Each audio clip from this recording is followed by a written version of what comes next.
सुन भाई, एक यूनियन हुआ था जो पूरे हिस्ट्री में सबसे ओरिजिनल था। ह्यूमन और ओगर का खून मिलाकर, और उसी से पैदा हुआ लियोन, एक हाफ ब्लड।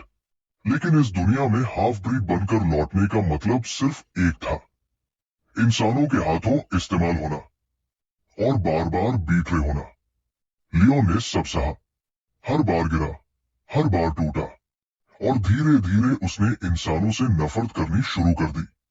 उसने कसम खाई, एक दिन बदला जरूर लेगा। लेकिन प्रॉब्लम ये थी, वो पावरलेस था, हमेशा विक्टिम, हमेशा दबा हुआ। और फिर फाइनली उसका मिरेकल आया, एक चांस इंसानों से बदला लेने का। सोच के देख भाई, एक आधा इंसान, आधा ओगर, अब इंसानियत के खिलाफ अपनी रेज अनलीश करने वाला है। अब शुरू होगा असली रिवेंज गेम। सीन शुरू होती है एक ग्रुप ऑफ ट्रैवलर्स के साथ, जो फॉरेस्ट के थ्रू मुश्किल से रास्ते बनाते हुए जा रहे होते हैं। जैसे ही इवनिंग गिरती है और सूरज ढलने लगता है, ये लोग बारन कंपनी के ट्रेड राउट पर थे। लेकिन उनमें से एक को जल्दी ही रियलाइज होता है कि इतना डिस्टेंस कवर करने के बाद भी वो लोग रास्ते से भटक गए हैं।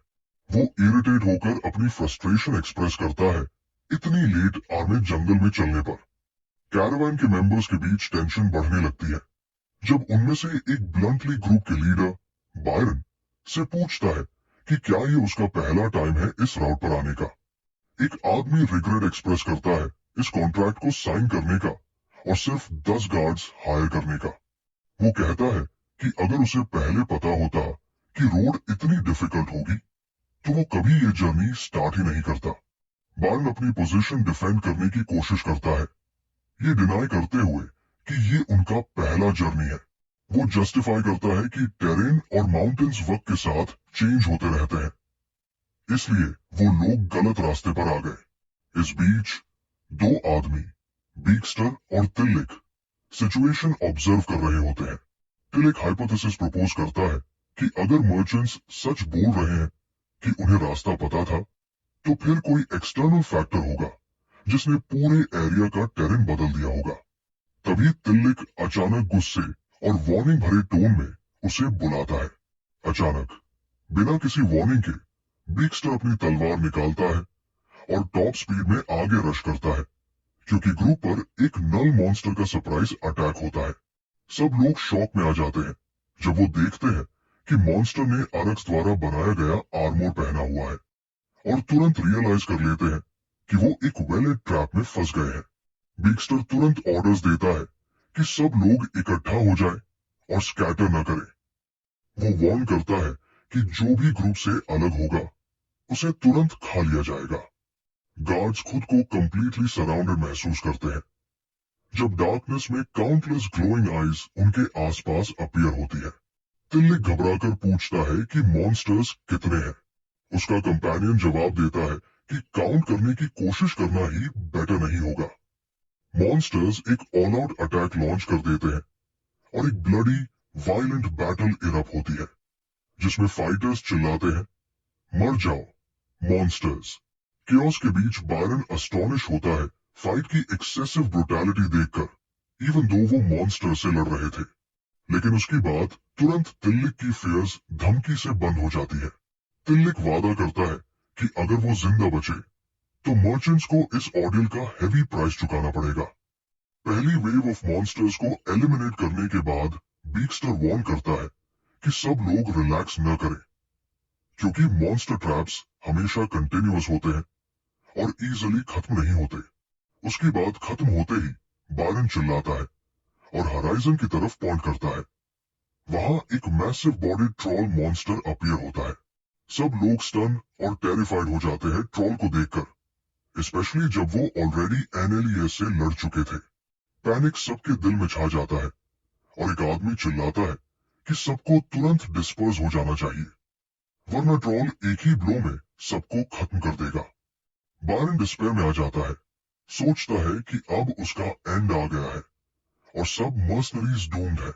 बीक्स्टर सिचुएशन एनालाइज करना शुरू करता है, सोचता है कि क्या ये ट्रॉल कोई ट्रेन्ड क्रीचर है या फिर वो वेपन जो कंट्रोल से बाहर हो गया।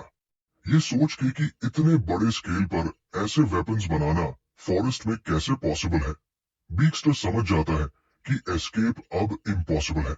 वो तुरंत ऑर्डर्स देता है, 2 आदमियों को मर्चेंट्स को प्रोटेक्ट और गैदर करने के लिए, और तिल्लिक को बोलता है कि जब ट्रॉल नेक्स्ट टाइम कुछ थ्रो करे तो उसका अटेंशन अट्रैक्ट करके उसे मर्चेंट से दूर ले जाए। तिल्लिक प्लान को सुनकर वेहमेंटली ऑब्जेक्ट करता है, बीक्स्टर को इनसेन बोलता है और सजेस्ट करता है कि मर्चेंट्स को सैक्रिफाइस करके उन्हें बेट बनाए ताकि वो लोग बच सके। फिर वो बीक्स्टर से पूछता है कि क्या उसके पास कोई प्लान है। बीक्स्टर कंफर्म करता है कि हाँ, उसके पास प्लान है, एक ऐसा मैन्यूवर जो तिल्लिक अच्छी तरह जानता है। जब ट्रॉल डिस्ट्रैक्ट हो तब वो लोग उसकी टांगों के बीच से रश करेंगे, एक मूव जो उन्होंने पहले भी कई बैटल्स में यूज किया था। तिल्लिक इस आइडिया से टेरिफाइड लगता है और मटर करता है कि वो इसको दोबारा करने से बेटर मरना पसंद करेगा। जब वो प्लान एक्सिक्यूट करने के लिए दौड़ता है तभी वो अचानक रुक जाता है क्योंकि उसे कुछ अजीब लगता है। उसे रियलाइज होता है कि ट्रॉल उनकी तरफ देख ही नहीं रहा बल्कि किसी और डायरेक्शन में घूर रहा है। अचानक ट्रॉल अटैक करने से पहले ही वो इतनी ट्रेमेंडस फोर्स से ग्राउंड पर गिरता है कि तिल्लिक हवा में उड़ जाता है। टिल शॉक की स्टेट में उठता है, सोचता है कि अभी क्या हुआ था और सीधा बीक्स्टर से पूछता है कि उसने इतने बड़े मॉन्स्टर को कैसे गिरा दिया। बीक्स्टर इसका जिम्मेदार नहीं था। डार्कनेस में से एक और भी बड़ा और ज्यादा टेरिफाइंग मॉन्स्टर इमर्ज होता है। उसकी आंखें ब्लू लाइट में ग्लोइंग होती है। ये नया क्रीचर बड़े शांत तरीके से फॉलन ट्रॉल के कॉर्प्स की तरफ बढ़ता है। मर्सनरीज और मर्चेंट्स के पूरे एस्टॉनिशमेंट के बीच मॉन्स्टर ट्रॉल का बॉडी उठाता है और अपने नंगे हाथों से उसका सिर ठंडा सा क्रश कर देता है।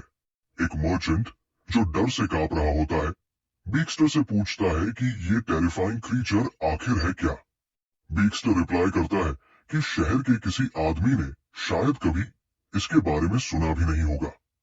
इस फॉरेस्ट में तो ये क्रीचर सबसे ज्यादा सैवेज माना जाता है। लेजेंड कहते हैं कि जो भी इससे टकराता है कभी जिंदा वापस नहीं लौटता। फिर बीक्स्टर उसका आइडेंटिटी रिवील करता है, ये एक ओगर है। मर्चेंट ये नाम सुन के बिल्कुल शॉक में आ जाता है। बीक्स्टर अपनी एक्सप्लेनेशन कंटिन्यू करता है, बताता है कि भले ही ओगर्स रेयर होते हैं लेकिन उनकी स्ट्रेंथ और एजिलिटी किसी भी मॉन्स्टर से बेहतर होती है। उनके पास एक कनिंग इंटेलिजेंस भी होती है और हंटिंग में एक स्टबर्न परसेवरेंस। बीक्स्टर खुद एक्सप्रेस करता है कि उसने सिर्फ कहानियों में इस क्रीचर के बारे में सुना था। इस सिचुएशन में सामने देखना उसके लिए भी शॉकिंग था। इस बीच मर्चेंट्स कमेंट करते हैं कि मर्सनरीज वहां खड़े ऐसे फ्रीज क्यों हो गए जैसे स्टैचू। बीक्स्टर सोचता है कि उसे क्या करना चाहिए, क्या वो एस्केप कर सकता है, लेकिन जल्दी ही रियलाइज करता है कि अगर वो भागने की कोशिश करेगा तो मॉन्स्टर के लिए एक इजी मील बन जाएगा। वो डिस्पेयर में वही कोलैप्स हो जाता है। ओगर उस कोलैप्स्ड बीक्स्टर की तरफ आगे बढ़ता है और अनएक्सपेक्टेडली अपना ब्लड स्टेन्ड हाथ आगे बढ़ाता है। फिर उससे बोलता है कि उसने टफ टाइम झेला है और अब से वो उसे गाइड करेगा। ओगर उसे रियश्योर करता है और कहता है कि डरने की जरूरत नहीं है क्योंकि उसके वेन्स में भी वही खून दौड़ता है जो ह्यूमंस के में। फिर वो अपनी असली आइडेंटिटी रिवील करता है, मेरा नाम लियोन है, मैं आधा ह्यूमन आधा ओगर हूं। उसके बाद लियोन पूरे कैरावान को फॉरेस्ट के थ्रू गाइड करता है जब तक वो बायरन विलेज नहीं पहुंच जाते, एक रिमोट विलेज जो किंगडम ऑफ अर्ना में लोकेटेड है। जैसे ही वो लोग विलेज की फोर्टिफाइड वुडन वॉल्स के पास पहुंचते हैं, ऊपर से एक गार्ड उन्हें देख लेता है और उनकी पहचान पूछता है। कैरावान के मेंबर्स अपने बच जाने पर रिलीफ महसूस करते हैं। बायरन थकान और पेन की कंप्लेन करता है, कहता है कि उसे लगा था ये उसका एंड होगा, जबकि तिल्लिक मर्चेंट्स को गाली देते हुए कुछ कर्सेस मटर करता है। लियोन उन्हें विलेज एंट्रेंस तक गाइड करता है। कैरावान का एक मेंबर पूछता है कि क्या ये बैरियर मॉन्स्टर्स को बाहर रखने के लिए बना है। गार्ड, जिसका नाम डरल निकलता है, लियोन को देखकर सरप्राइज में बुलाता है, पूछता है कि वो कितने दिनों से दूर था और ये लोग कौन है जो उसके साथ आए हैं। लियोन डरल को ग्रीट करता है और बताता है कि ये एक मर्चेंट कैरावान के लोग हैं जो विलेज जा रहे थे और वो उनसे फायरवुड गैदर करते वक्त मिला। वो ऐड करता है कि ये लोग ऑलरेडी विलेज चीफ से बात कर चुके हैं। डरल फिर भी स्केप्टिकल रहता है। वो कहता है कि उसे लियोन पर भरोसा है, लेकिन उसे कैरावान के आने की कोई रिपोर्ट नहीं मिली थी। डरल अपना कंसर्न एक्सप्रेस करता है कि कहीं ये लोग बैंडिट्स तो नहीं जो मर्चेंट्स बन के आए हों। ये बात सुन के बायरन गुस्से में चिल्लाता है और उनकी तरफ से डिफेंड करता है। समझाता है कि वो सिर्फ रास्ते से भटक गए थे और उनके खुद के विलेज चीफ ने गलत डायरेक्शन दी थी। डरल फिर भी अपना स्टांस नहीं बदलता। वो इंसिस्ट करता है कि विलेज की सिक्योरिटी सबसे पहले आती है और अगर ये लोग अपनी आइडेंटिटी प्रूव नहीं कर सकते तो उन्हें वापस जाना पड़ेगा। मर्चेंट इस सिचुएशन से फ्रस्ट्रेटेड हो जाता है और डिमांड करता है कि गार्ड कम से कम विलेज चीफ को बुला ले। लियोन कॉन्वर्सेशन में इंटरवीन करता है।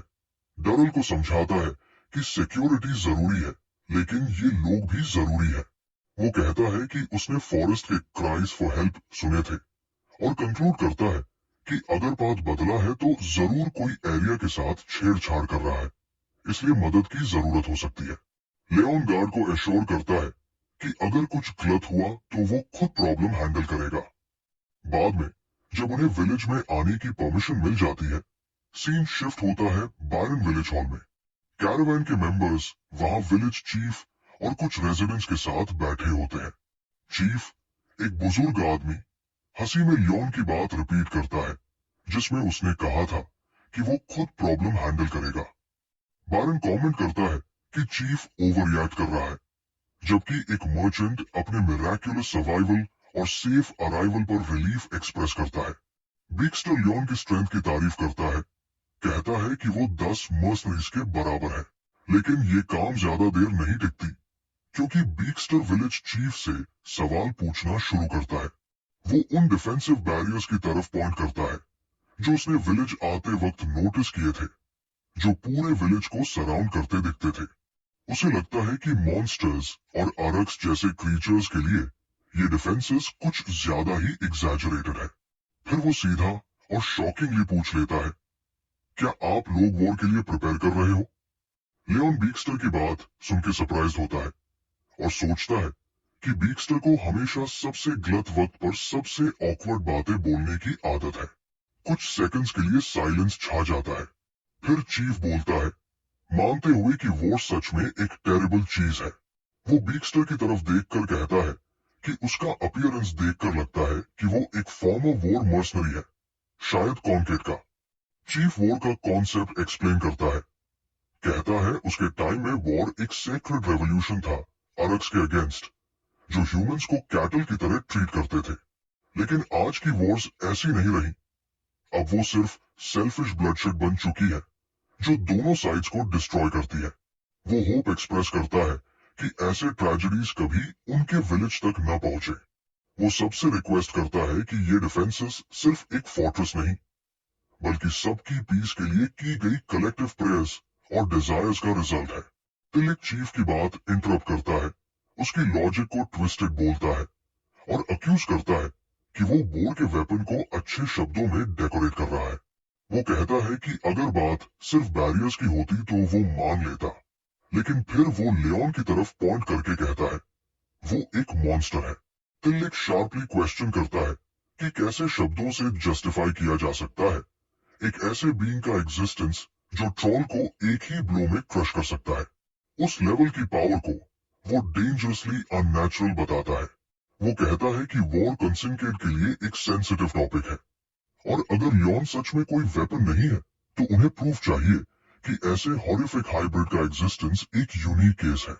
बायरन हॉरिफिक शब्द सुन के इंसल्ट महसूस करता है, जबकि बीक्स्टर कमेंट करता है कि तिल्लिक के वर्ड्स काफी हर्ष है। लियोन के चेहरे पर पेन के साइंस दिखने लगते हैं। तब लियोन खुद बोलता है, वो कहता है कि उसे समझ है कि उनके लिए उसे एक्सेप्ट करना मुश्किल है और अगर उन्हें कन्विंस नहीं किया गया कि वो कोई थ्रेट नहीं है तो वो ये रूमर फैला देंगे कि ये विलेज डेंजरस है। लेकिन उसने ऐड किया कि फॉर्चुनेटली उसके पास उन्हें कन्विंस करने का एक तरीका है और उसने उन्हें अपनी मां से मिलने का ऑफर दिया। लायन ग्रुप को एक हाउस की तरफ ले गया। रास्ते में टिल ने फाउल स्मेल की कंप्लेन की और लायन ने रिप्लाई दिया कि उसने मॉन्स्टर्स को दूर रखने के लिए अपना यूरिन स्प्रे किया था। लायन घर के डोर तक पहुंचा और मां को बुलाया, कहकर कि वो वापस आ गया है। लायन अंदर गया, लेट होने के लिए सॉरी बोला और बताया कि विलेज में कुछ एरर्स की वजह से देर हो गई। वो यंग ब्लॉन्ड हेड वुमन जिसे लायन मॉम बुलाता था, नए आने वालों का वेलकम करती है और उन्हें जल्दी अंदर आने को कहती है। सीन फ्लैशबैक होता है 15 साल पहले बायरन विलेज में। उस रात विलेज चीफ, जो तब यंग था, वुडन बैरियर की तरफ दौड़ता है जब एक गार्ड उसे इमिनेंट डेंजर की बात बताता है। गार्ड्स शो नहीं होते कि एग्जैक्टली क्या हो रहा है, इसलिए वो चीफ को खुद आके देखने बोलते हैं। चीफ आते ही टेरर में जम जाता है जब वो बैरियर के सामने एक मैसिव मॉन्स्टर को देखता है जिसके ग्लोइंग रेड आईज होते हैं, और तुरंत उसे ओगर पहचान लेता है। चीफ स्ट्रिक्ट ऑर्डर्स देता है कि सब अपने वेपन्स गिरा के तुरंत रिट्रीट करें, मॉन्स्टर को प्रोवोक ना करें, क्योंकि उसने मॉन्स्टर गाइड में इस क्रीचर को देखा था। ये मॉन्स्टर था robo, legendary ogre, wolf of the forest और butcher of the central continent. Chief को समझ आ जाता है कि वो सबसे डेंजरस क्रीचर के सामने खड़े हैं। ये बैरियर तोड़ने में बिल्कुल कैपेबल था। चीफ सीज वेपन्स बुलवाने का ऑर्डर देता है। तभी एक विलेजर चीफ को बताता है कि मॉन्स्टर का बिहेवियर कुछ अजीब लग रहा है। इतने घंटे बीत गए, फिर भी ओगर ने 1 इंच भी मूव नहीं किया। विलेजर्स कंफ्यूज होते हैं, सोचते हैं क्या गाइड में इस बिहेवियर का जिक्र था या फिर मॉन्स्टर कुछ और चाहता है। चीफ एंग्शियस होकर सोच रहा होता है, तभी ओगर किसी ग्राउंड पे पड़े हुए इंसान को देखकर सडनली टर्न लेता है। सब लोग शॉक हो जाते हैं जब वो ओगर विलेज छोड़ के चला जाता है। थोड़ी देर बाद विलेजर्स कॉशियसली उस इंसान के पास जाते हैं जिसे ओगर पीछे छोड़ गया था, और डिस्कवर करते हैं कि वो इंसान अभी भी जिंदा है। सीन वापस प्रेजेंट में आता है। बायरन विलेज के आउटस्कर्ट्स में एक घर में कैरावान के मेंबर्स लायन और उसकी मां के साथ टेबल के अराउंड बैठे होते हैं। लायन खुशी से खाना खा रहा होता है, चीज और हैम के लिए अपना प्यार जता रहा होता है, जबकि उसकी मां उसे धीरे खाने को कहती है। लायन की मां गेस्ट से हम्बल मील के लिए सॉरी करती है, बताती है कि विजिट सडन था और उसके बेटे ने पहले बताया भी नहीं था, और वो उनकी यहाँ तक आने की हार्डशिप के लिए भी माफी मांगती है। फिर वो सीधा बीक्स्टर से पूछती है कि उनके आने का रीजन क्या है। टिलिक उस औरत के एक्सेंट को नोटिस करता है और बीक्स्टर को विस्पर करता है। बीक्स्टर रिप्लाई करता है कि ये एक्सेंट सिर्फ रॉयल ब्लड वाले नोबल्स बोलते हैं। फिर गुस्से में मटर करता है कि ये विलेजर्स डिस्गस्टिंग है। लायन की मां उनके शक को बिना कुछ कहे समझ जाती है और एक्नॉलेज करती है कि उसकी लाइफ यहाँ अपने बेटे के साथ नॉर्मल नहीं है। वो ऐड करती है कि सिर्फ उन्हें देख लेना भी प्रॉब्लम क्रिएट कर सकता है, चाहे वो कुछ भी एक्सप्लेन करे। फिर वो याद दिलाती है कि वो ऑलरेडी अपने बेटे के रेकलेस बिहेवियर के लिए सॉरी बोल चुकी है और प्रॉमिस करती है कि ऐसा दोबारा नहीं होगा। फिर पूछती है कि और क्या करे जिससे गेस्ट्स सेटिस्फाई हो सके। बीक्स्टर नोटिस करता है कि उसका बोलने का तरीका नेगोशिएशन जैसा है, स्पेशली जब वो मर्चेंट गिल्ड की बात करके अग्रीमेंट जल्दी होने की बात करती है। ये बात टिलिक को प्रोवोक करती है। वो गुस्से में बीक्स्टर से पूछता है, क्या ये सब नेगोशिएट करने लायक सिचुएशन है। पॉइंट आउट करता है कि वो नोबल वुमन क्लियर आंसर से बच रही है। वो इंसिस्ट करता है कि कॉन्केट से होने के नाते उसे सच पता होना चाहिए। बीक्स्टर उसे शांत करने की कोशिश करता है, याद दिलाता है कि उसका बेटा उनकी जिंदगी बचा चुका है और उन्हें ग्रेटफुल होकर यही बात खत्म कर देनी चाहिए। लेकिन टिल आर्ग्यूमेंट कंटिन्यू करने पे तुला होता है। टिल बीक्स्टर की बातें इग्नोर करके लायन की मां पे चिल्लाता रहता है, डिमांडिंग एक्सप्लेनेशन कि वो नोबल वुमन ऐसे जगह छुप कर क्यों रह रही है और किस वजह से उसने एक सैवेज हाइब्रिड को जन्म दिया। लायन की मां उसे रोकने की कोशिश करती है, कहती है कि उसकी बातें हर्टफुल है, लेकिन टिलिक नहीं रुकता और एंग्रली कहता है कि वो पहले अपनी पोजीशन देखे। वो उसे पैथेटिक बोलता है कि वो इतनी रिमोट जगह में ऐसा जीवन जी रही है बिना इस दुनिया के क्योस का सामना किए। टिल इमोशनल स्पीच में बर्स्ट करता है, वॉर के बारे में बात करता है, बताता है कैसे उसके किनकेड के कॉमरेड्स बैटलफील्ड्स में स्लॉटर हो रहे हैं। वो मेंशन करता है कैसे नेशंस की विक्ट्री की एंडलेस लस्ट ने उन्हें डीमंस तक को वॉर में यूज करने पर मजबूर किया, और वो कसम खाता है कि वो उन अट्रॉसिटीज को कभी नहीं भूलेगा जो एक टुकड़े जमीन के लिए की गई।